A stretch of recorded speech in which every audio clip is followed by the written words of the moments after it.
Presentamos el trabajo Límites del campo empírico en la robotización del texto periodístico, cuyos autores son Margarita Núñez de Lesic, Ignacio Álvarez de Mont, del Instituto de Empresa, Luis Núñez Ladevece, profesor emérito de la Universidad San Pablo CEU y coordinador e investigador principal del proyecto Converet, al cual está adscrita esta comunicación.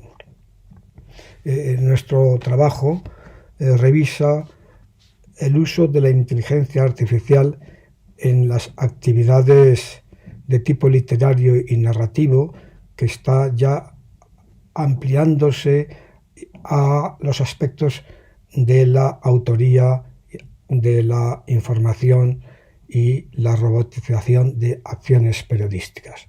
Hasta ahora estas actividades estaban reservadas en exclusivas a la inteligencia personal, y con esta innovación pretendemos tratar de situar la problemática muy diversa y compleja que está generando este nuevo campo de participación de la inteligencia artificial en actividades humanas. La línea de salida de la inteligencia artificial, o sea, del automatismo inteligente, puede marcarse, o suele ser habitual, en la Segunda Guerra Mundial con la fabricación de la famosa máquina de Turing, cuyo objetivo era estudiar la interacción entre la máquina y el hombre, y la prueba consistía en distinguir o saber o cómo reconocer si lo que estaba detrás del telón era un ser humano o era una máquina. Esto es una prueba que hoy día vivimos prácticamente a diario, de modo cotidiano, con los teléfonos. ¿Quién contesta una llamada? ¿Una máquina o una persona? Cuando hablamos a un servicio hospitalario, a un servicio bancario o de una gran empresa en que necesitamos algún tipo de contacto o de comunicación. La experiencia nos muestra que cada día es más difícil advertir la diferencia entre lo que está al otro lado.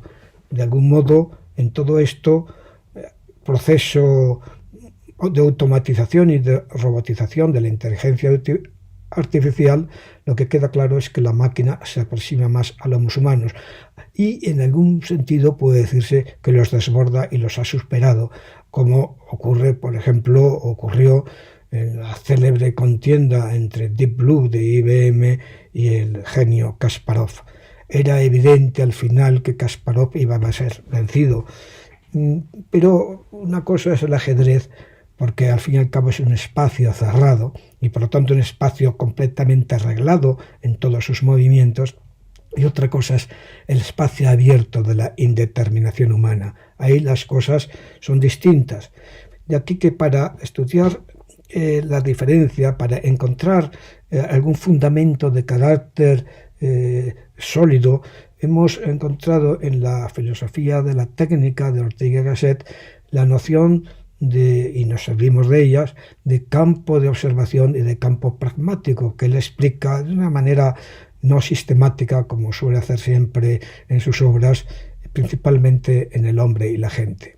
El campo de observación es justamente el tipo de auxilio o de valor añadido que el uso de los instrumentos de observación añaden a la observación humana. Nuestro campo de observación aumenta si miramos, y en cierto modo también se autolimita si miramos por un microscopio o si miramos por un telescopio. Galileo pudo decir con seguridad Epur si mueve a través del telescopio, pero el ojo humano es incapaz por sí mismo de advertir los movimientos celestes. Así que, partiendo de esta reflexión orteguiana, también entendemos que el campo pragmático de la interacción humana, de las relaciones humanas, es modificado gracias también a los instrumentos técnicos que vamos aportando en nuestra rutina diaria. Así que la capacidad de interacción entre los seres humanos cambia con los transportes y sobre todo da un salto inusitado, espectacular, global con la red de Internet, donde toda persona puede tener acceso a cualquier fuente de información y a cualquier fuente de conocimiento a través de la distancia y a través de una interrelación que, siendo cara a cara, sin embargo es a la vez distanciada espacialmente y no localizada geográficamente. La red, por tanto, es un campo pragmático de interacción global entre hombres y máquinas en un espacio abierto. Y ese espacio abierto ha sido ya de hace tiempo invadido también por el proceso de robotización. Y una prueba evidente de ella es la propia red.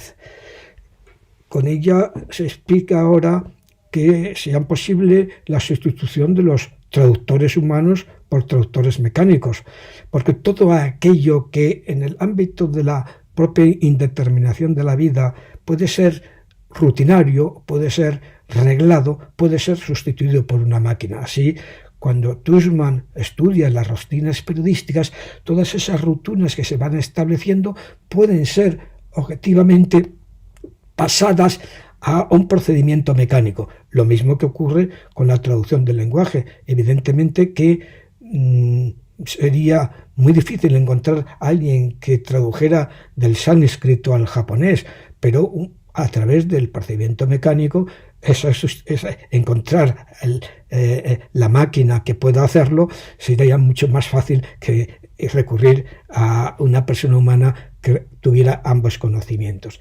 Así que así comienza con la traducción y con otros elementos de, por ejemplo, las novelas y los textos literarios, los aspectos reiterativos que pueden ser sustituidos por máquinas. Y en cuanto a la robotización periodística, las rutinas de Tushman ya son sustituidas por las máquinas. Y esto plantea grandes problemas que tienen que afrontarse, porque a la vez que las máquinas se acercan en su acción intelectual a la sustitución de la conducta humana, también se perfilan y se definen mejor los procedimientos para distinguir entre la acción mecánica y la acción rutinaria y la propia acción humana. Por ejemplo, los sistemas CAPTCHA suponen esa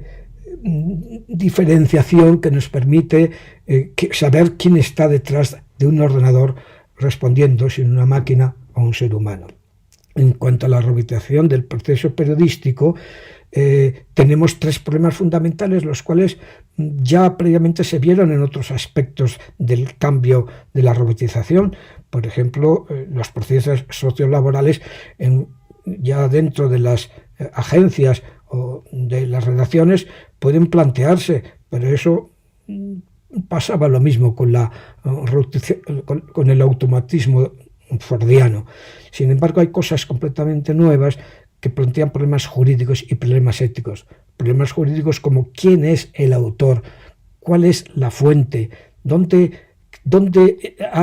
atribuir la responsabilidad, quién realmente está haciendo una noticia, no quién está detrás del teléfono, quién está detrás del texto periodístico. Y este es un problema que plantea problemas jurídicos como la atribución de responsabilidades y problemas también de carácter ético.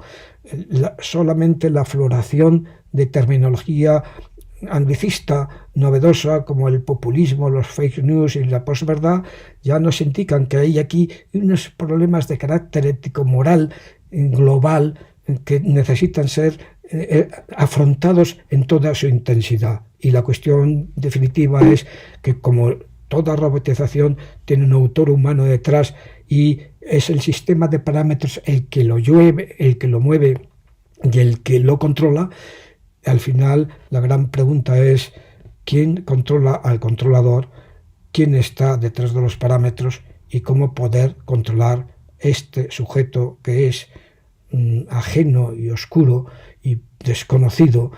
Podríamos llamarlo con Bauman el titiritero de Zurbarger, si es de Zuckerberg o es de un gobierno totalitario, o cómo podemos defendernos de esta invasión de la intimidad y de la autoría que sustituye a lo humano por la máquina.